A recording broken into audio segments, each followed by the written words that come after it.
నమస్సభాయ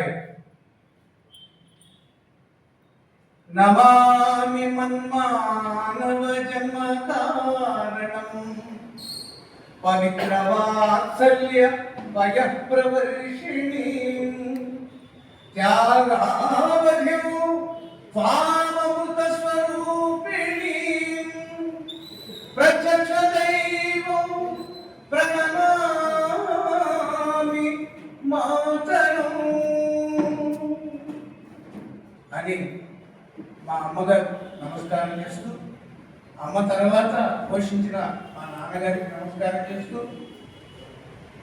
అక్షర దాతలైనటువంటి గురువులకు పాదపద్మాలకు ప్రణమిల్లుతూ, పండితులార సద్గుణ విభాసితులార సమగ్ర సాహితీ మండలులార సత్కవిత మర్మమెరుంగు రసజ్ఞులార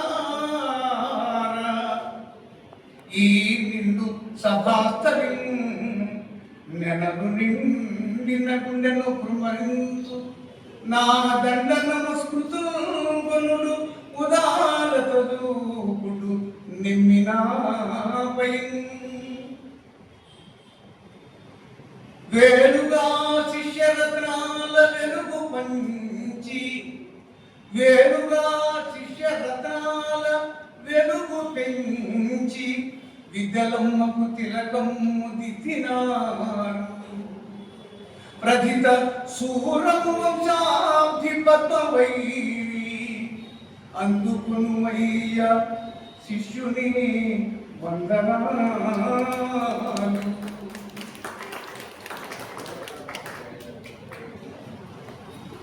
సహజంగా ఏ పనైనా చేసిన తర్వాత ఫలితం వస్తుంది.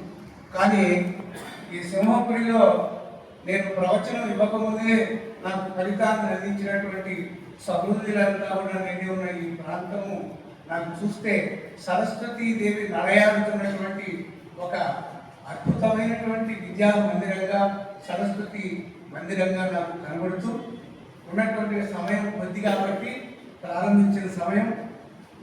అందులో మనకు ఆదౌ పూజ్య గణాధిప అంటారు కనుక ఎలాంటి విఘ్నాలు మనకి రాకుండా, ఏ ఆటంకాలు రాకుండా అనుకున్న పని అనుకున్నట్టు జరగాలి అని మనం ముందుగా ప్రార్థించేది దేవత గణమైనా సరే ప్రార్థించేది ముందు ఆ తొండమయ్యేది వినాయకుడు. అట్లాగే చేతన పేరుతో అచేతనంగా ఉన్నటువంటి సమాజాన్ని చైతన్యవంతం చేయడానికి ఉద్దీపితమై ఆ వినల కంటి వారి యొక్క హృదయంలో వెల్లివిరిసినటువంటి ఈ సంస్థ ద్వారా మరిన్ని అద్భుత కార్యక్రమాలు జరగాలని కోరుకుంటూ ఆ వినాయకుడిని నేను ప్రార్థించడం కాకుండా చమత్కారంలో కవి అంత సుందరంగా ప్రార్థన చేస్తున్నాడో మనం గమనిద్దాం. పార్వతి పరమేశ్వరులు ఇద్దరు కూడా ఓ రోజున సరసాలు ఆడుకుంటూ కాస్త అలా కూర్చుని కాసేపు విశ్రాంతి తీసుకున్న తర్వాత తెల్లటి శరీరంతో ఉన్నాడు అయ్య శివయ్య. నల్లని రూపంలో ఉంది, ఎందుకంటే కాడి కనుక పార్వతి అమ్మవారి నల్లని రూపంలో ఉంటుంది. అలా ఉన్నప్పుడు ఆ కుమారుడు పెద్దవాడు ఆ వినాయకుడు అడిగాట, అమ్మా నాన్నగారు అంతా తెల్లగానే ఉన్నారు కానీ ఏమిటి ఆ కంఠం దగ్గర నల్లగా ఉంది, ఏమన్నా కత్తిగాట్లు పెట్టుకున్నాడా లేకపోతే ఏదైనా దీపావళి సామాన్లు కలిస్తే అక్కడ కొట్టుకుందా అని అడిగాట అమ్మవారిని. అడిగితే దానికి ఆ తల్లి ఆ వినాయకుడితో ఇలా అంటుంది, జలకును విషం విడిన సాగరు తోయములన్నీ నేలపాలునగ చేతునంచు కలమూదిన గౌరియు చూచి వద్దురా తనయ సురేంద్రు ధాటికి ఇటు దాగిన మామను బయటవే వైదువా అనిన కరములీసిన గజాసుని గొంతును అభీష్ట సిద్ధికై. పద్యంగా జరిగితే మధ్యలో మాట ఉంటే అర్థం కాదని చివరికి దాని నేపథ్యం కొంత మనం చెప్పుకోవాలి. జనగుణమును విషం విడిన సాగరుతో యములన్నీ నేల పాలు వనరగ చేతునందు. అయినా ఏం జరిగిందో ఏం చెప్పమంటావు? ఆ మధ్య క్షీరసాగర మదనం జరిగిందిలే. అందులో నుంచి ఎన్నో రకాలు పుట్టినాయి. అందులో ఎవరికి కావాల్సింది వాడు తీసుకొని వెళ్ళిపోయారు. అమ్మవారు పుట్టింది లక్ష్మీదేవి. ఆయన తక్కువ. ఆ శేషతత్వం మీద సాయి ఉన్నాడే ఆ విష్ణు, ఆయన తీసుకెళ్ళాడు. ఇంద్రుడు ఐరావతాన్ని తీసుకెళ్ళాడు. ఎవరికి ఏది కావాలో అవన్నీ తీసుకున్నారు. అప్సరాసులందరూ కూడా ఇంద్రుని లోకం చేరారు. పారిజాత వృక్షం అయితే స్వర్గలోకంలోకి చేరింది. కానీ చెట్ట చివరికి పుట్టింది హాలాహలం. ఆ హాలాహలాన్ని ఎవరికి తెలియాలో తెలియక ఎవరయ్యా లోపు అంటే నా మొగుడు దొరికాడు మీ నాన్నగారు. సరే లోకాలన్నీ కాపాడే ఉద్దేశంతో ఇదిగో మీ నాన్నగారు ఆ విషాన్ని తాగారు, అందుకని చెప్పి ఇట్లా అయింది అనగానే, అవురా మా నాన్నగారి కట్నం ఇంత నలుపుకోవడానికి కారణం సాగరుడా అని కోపంతో ఊగిపోయాడు వినాయకుడు. ఊగిపోయిన వాడు ఊరుకున్నాడా?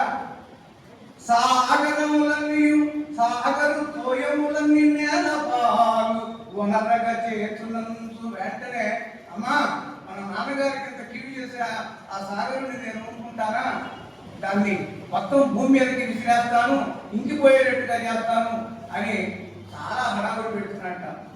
అలా తన యొక్క తొండాన్ని తీశాట. తీస్తే వెంటనే ఆ తల్లి అంటుందట, గౌరీదేవి వద్దురా తనయ సురేంద్రు ధాటికి ఇటు దాగిన మామం బయట వైదువా.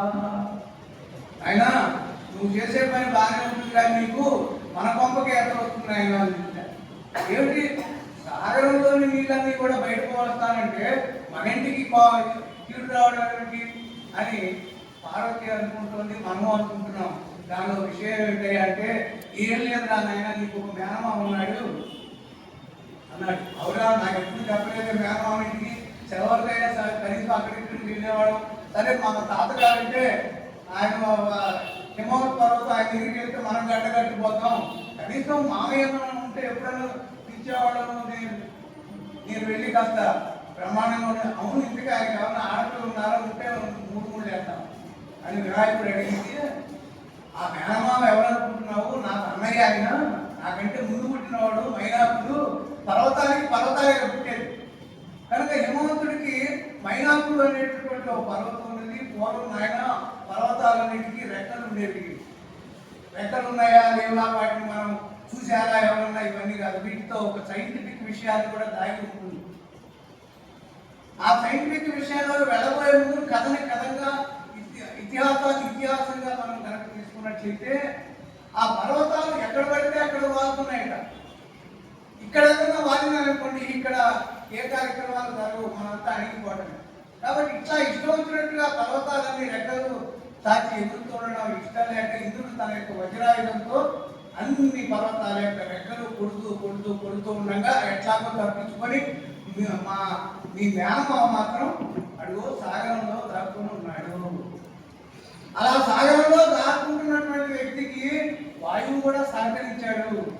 కాబట్టి తనకు వాయువు సహకరించాడు కాబట్టి రాబోయే కాలంలో వాయుపుత్రుడైనటువంటి ఆంజనేయుడు కూడా సహాయం చేయాలి అని ఆ మైనాకుడికి కలిగిందేమో. సీతాన్వేషుడికి సాగర లంఘనం చేస్తున్నప్పుడు మైనాకుడు మధ్యలో నుంచి పైకి లేచి, మీ నాన్నగారు ఎంతో సహాయం చేశారు, ఒక్కసారి నా దగ్గర ఆగి సీతాన్వేషణకు వెళ్ళవయ్యా అని అడిగితే, నేను ప్రభు కార్యం కోసం వెళ్తున్నాను అన్నాడు.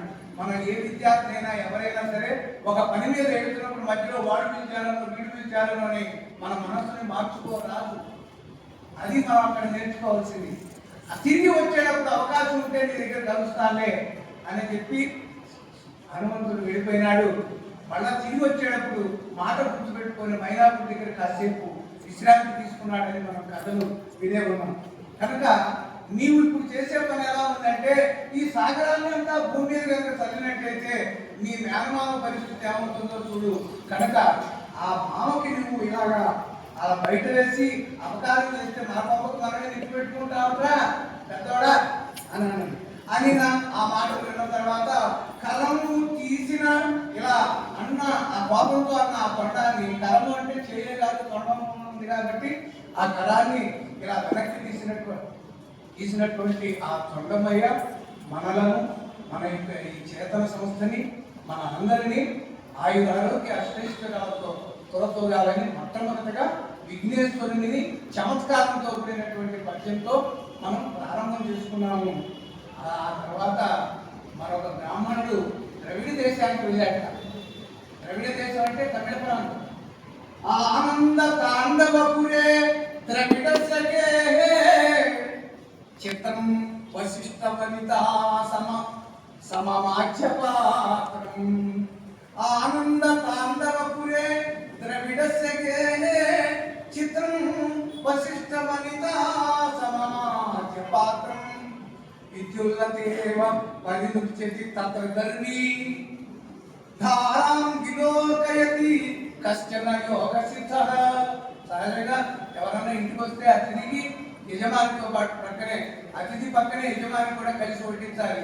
ఎందుకంటే అతిథికి ఒకసారి యజమానికి ఒకసారి పెట్టరాదు. మంచైనా చెడైనా ఇద్దరికి జరుగుతుంది. ఒకవేళ వాళ్ళ ఆయన కోసం ప్రత్యేకించి ఏమైనా దాచిపెట్టినా అది అతిథికి కూడా జరుగుతుంది. ఒకవేళ ఏదైనా చెడు జరిగినా ఇద్దరు ఒకసారి పోతారు, పేడ అవుతుంది. ఆ ద్రవిడ దేహంలో ఒక ఇంటికి ఒక బ్రాహ్మడు వస్తే ఆ ఇంటి ఇల్లాలంతా భోజనం వడ్డిస్తుందట. వడ్డిస్తుంటే ఈ బ్రాహ్మణుడికి ఆజ్య ప్రియుడు. అంటే నీ అంటే ఎక్కువ ఇష్టం. పప్పు నేతల కోసం ఎకరాలు పొలాలు అమ్ముకున్నటువంటి మరి మన సంగతి మనం చెప్పుకుంటే బాగోదు. దానికి అందరికీ తెలుసు కదా. ఆయనకు ఆజ్యములు వడ్డిస్తోంది ఆవిడ. ఆ ఆజ్య పాత్ర ఎలా ఉందంటే చిత్రం వశిష్ఠ వనిత సమమ ఆజ్య పాత్రం. ఆద్య పాత్ర ఎలా ఉంది, పాత్ర ఎట్లా ఉందంటే వశిష్ఠ వనిత. వశిష్ఠుడి యొక్క వనిత అంటే అరుంధతి. అరుంధతి కనపడకుండా ఉంటుందిట. అంటే అంత గుడ్డి పాత్రట.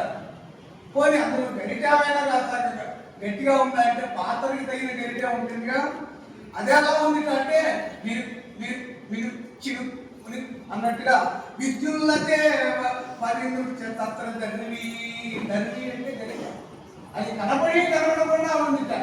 ఇలా వేసే పుస్తకాలు ఎలా ఉంటాయంటే ధారాం విలోకయతి కశ్చన యోగసిద్ధః. ఏ పతంజలి లాంటి యోగులకో అది కనబడితే కనబడవచ్చు, వాళ్ళ దృష్టి వచ్చారు అంటే వేసి వేయనట్టుగా తెలుస్తుంది. ఆ తల్లి అని ఎంత చమత్కారంగా చెప్పాడో చూడండి. ఆ చెప్పిన మాట ఎదుటి వాళ్ళకి ఏడన చేసినట్టుగా లేదు. ఓహో ఇలా మనం చేయకూడదని ఉద్బోధించినట్టుగా ఒక చమత్కారంగా చెప్పే మాట చెప్పాలి, కానీ నొప్పించకుండా చెప్పాలి. అందుకని అంటారు కదా, ఒప్పింపక తానుకోక తప్పించుకు తిరుగువాడు ధన్యుడు. కాబట్టి చమత్కార సాహిత్యాలన్నీ కూడాను, ఆ పద్యాలు శ్లోకాలన్నీ కూడాను నిజంగా జరిగినాయా అని అంటే ఒక్కొక్కసారి జరిగితే చెప్పినవి ఉన్నాయి. లేకపోతే కవి యొక్క భావ వైశాల్యానికి అది ఒక అర్థం పట్టేటట్టు కవితా దృష్టి మనం కూడా అందులో గమనించాలి. అట్లాగా ఎవరికి ఏది జరిగి ఎంత ప్రాప్తమో అంతే ప్రాప్తం అవుతుంది అని. మరి సముద్రం మదనే లేదే హరిలక్ష్మీ ఆ లక్ష్మీదేవి ఆ విష్ణుమూర్తికి ఎందుకు చెందాలి, ఆ విషము ఈశ్వరుడికి ఎందుకు చెందాలి అంటే ఎవరికి ఎంత ప్రాప్తమో అంతే ప్రాప్తం. భాగ్యం ఫలతి సర్వత్ర